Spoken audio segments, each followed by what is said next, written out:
Abertura dos olhos. É o Gosho. Tem 71 páginas. Nichiren Daishonin, ele escreveu e mandou pra Shijokingo. Shijokingo é aquele cara lá. Ai, não mata meu mestre, mata eu morro no lugar dele. Aí Shijokingo mandou comida, mandou papel pra ele escrever, mandou roupa, porque, né, o bicho tava pegando. E daí, assim, o Shijokingo foi firme. E daí, o Nichiren escreveu a Abertura dos Olhos, esse Gosho que tem, essa carta que tem 71 páginas, é um livro, mandou pro Shijokingo, assim, pra todos os seguidores, pra, assim, Nichiren tava sabendo que o bicho tava pegando, que tinha muita gente morrendo e sendo ameaçada e desistindo da prática por estar sendo ameaçado de morte.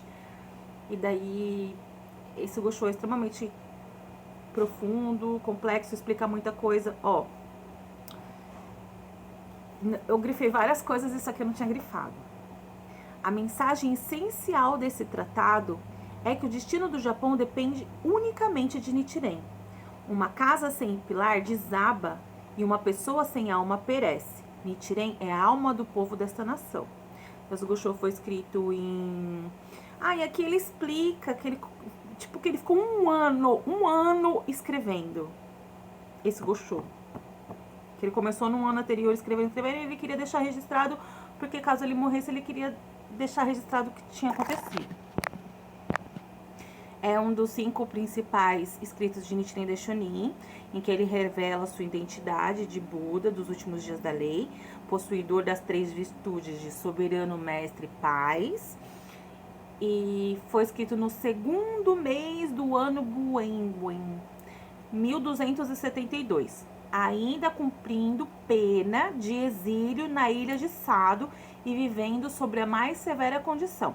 Daishonin concluiu essa obra em 2 volumes e enviou para Shijokingo, um de seus discípulos mais proeminentes de Kamakura, e também samurai do clã Governo Hojo, em nome de todos os seguidores. Quando Daishonin foi conduzido a Tsunokuchi, Kamakura, em 1271, Shijokingo acompanhou, decidindo a morrer do lado dele, e pessoalmente presenciou o triunfo do seu mestre sobre a tentativa de execução. O fiel discípulo viajou à ilha de Sado para visitar Daishonin no exílio e lhe enviou mensageiros portando materiais, escritas, outros artigos indispensáveis. Ou seja, Shijokingo viu tudo, participou de tudo, viu, tipo, desde o início e o desfecho. Tava ligado, acompanhando. Isso aqui eu li em outro Gosho esses dias.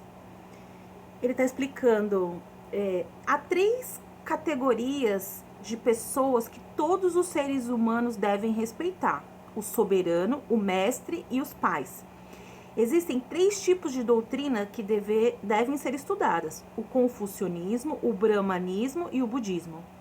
O confucionismo descreve os 3 soberanos, os 5 imperadores e os 3 reis, e os denomina honorários dos céus. Esses homens são considerados líderes centrais do governo e pontos da união do povo.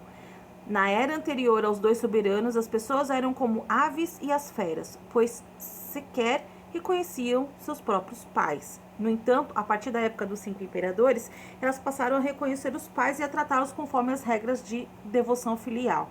E daí, que eu li em outro Gosho, tá? Não sei se ele vai falar aqui pra frente. Pode ser que ele repita assim.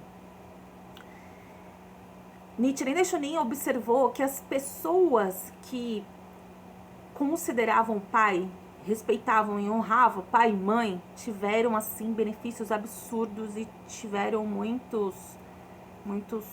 tiveram uma vida diferenciada do resto das pessoas. Se buscarmos uma resposta para o que existia antes dos nossos ancestrais, descobriremos que a vida originou da força primordial, enquanto para outros a iminência e a ignorância e a alegria, a tristeza, o bem e o mal, a ganho e a perda ocorrem simplesmente por parte de ordem natural. São teorias construídas com habilidades, mas que faltam reconhecer tanto o passado quanto o futuro. Aí ele explica que o confucionismo é assim, eles seguem o caminho da retidão, eles acham que, tipo, fazendo alguma coisa fora ali do que é certinho, pode trazer danos para ele e para a família deles. Eu conheço pessoas que admiram Confúcio. Confúcio declarou que na sua nação não haveria reverenciáveis nem veneráveis, mas na terra situada a oeste vivia o venerável chamado Buda. Isso indica que os textos não budistas deveriam ser vistos como um passo inicial para a doutrina budista. Confúcio ensinou sobre decoro, música, como deveriam ser governantes, ministros, distinção de subordinado e superior, importância dos pais. Confúcio foi um grande mestre. A habilidade de adquirir um profundo conhecimento do mundo é em si o budismo. Em segundo lugar, chegamos aos ensinamentos não budistas da Índia. No Brahmanismo, há duas divindades: Shiva, que possui 3 olhos e 8 braços, e Vishnu. Elas são reverenciadas como o benevolente pai e a compassiva mãe de todos os seres vivos. Também são chamadas honoráveis dos céus e soberanas. Em adição, existem 3 homens: Kapila, Uluka e Rishaba, conhecidos como os 3 astecas. Esses astecas viveram cerca de 800 anos antes do Buda. Os ensinamentos expostos por eles ficaram conhecidos como os 4 Vedas e totalizam 60.000. Mais tarde, na época do Buda, surgiram 6 mestres não budistas que estudaram e transmitiram as escrituras não budistas e atuaram como tutores dos reis das 5 regiões da Índia. O ensinamento desses mestres foram dividido em 95 ou 96 linhagens diferentes, formando um número infindável de escolas. Claro que chegou uma hora que ficou todo mundo confuso, né? Então, algumas dessas escolas pregavam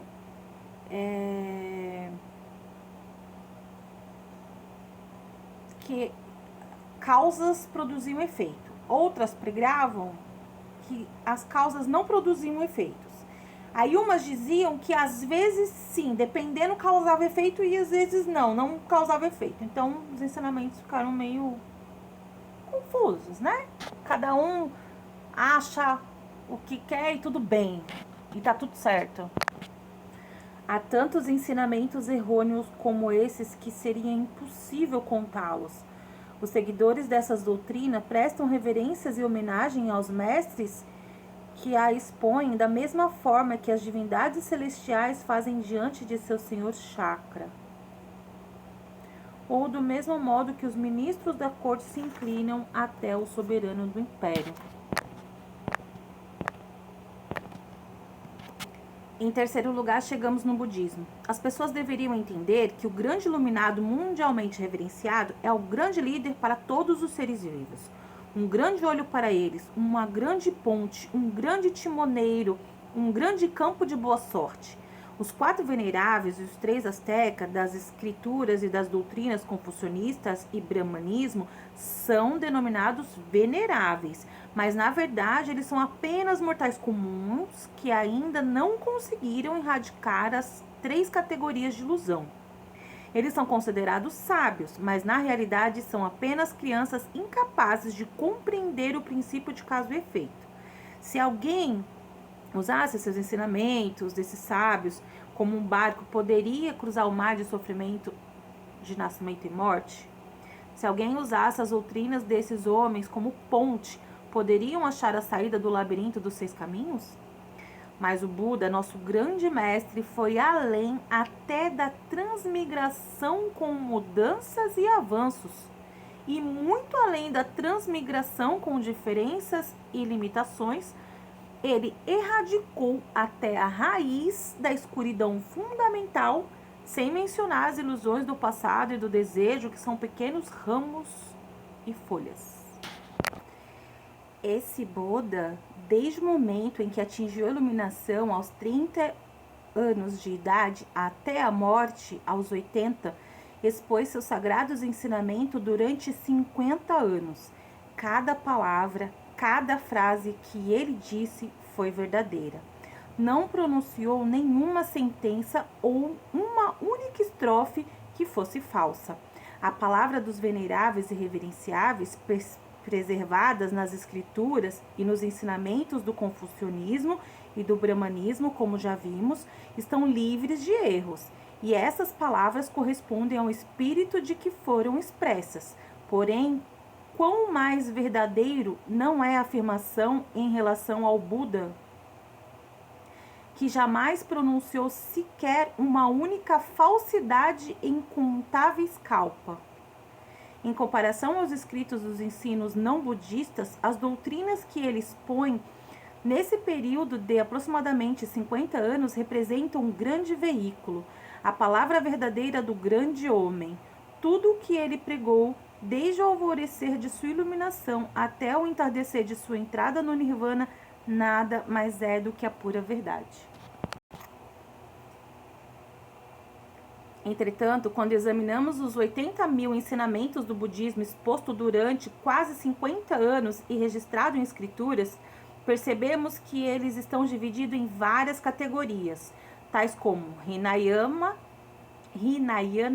e Mahayana, sutras provisórios e verdadeiros, ensinamentos esotéricos e esotéricos com S e esotéricos com X. Explanações gerais e detalhadas, palavras verdadeiras e falsas, ideias corretas e incorretas. No entanto, de todos eles, somente o Sutra do Lótus representa os ensinamentos corretos do Buda Sakyamuni, o Senhor dos Ensinamentos. As palavras verdadeiras dos Budas das 3 existências das 10 direções. O grande iluminado, mundialmente reverenciado, designou um período específico de 40 anos ou mais anteriores. Declarou que nos diversos sutras, numerosos como os grãos de areia do rio Ganges, exposto nesse período, ele ainda não havia revelado a verdade. Designou o Sutra do Lótus, pregado durante os últimos 8 anos, como o sutra em que ele, por fim, deveria revelar a verdade.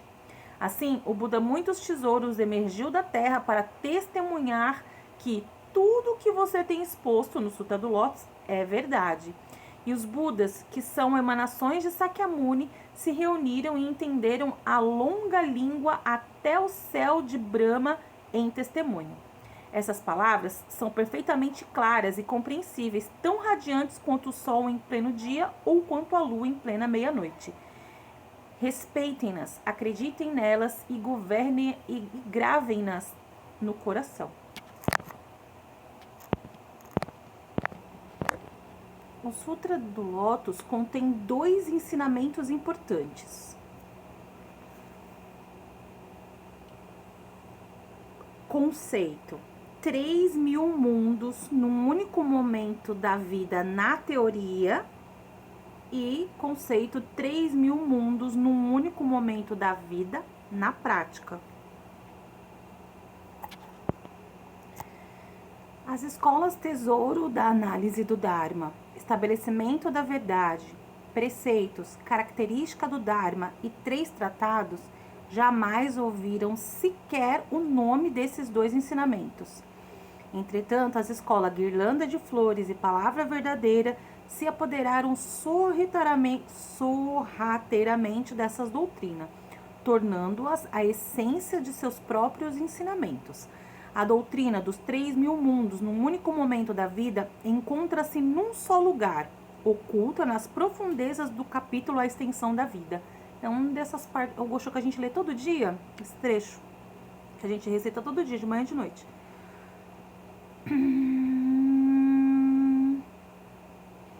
Tiantai Zinzi foi o único que abraçou e o manteve sempre em mente. A escola Chintai foi a mais importante. Muito original dela, porque ela preservou muito ensinamento e estudava muito, tinha muita gente que estudava demais. A doutrina dos 3.000 mundos num único momento da vida começa com o conceito de possessão mútua dos 10 mundos. São os 10 estados de vida que a gente tem. A gente faz daimoku assim, ó, a gente ora assim, em alusão aos 10 estados de vida, tá? Que a gente precisa equilibrar.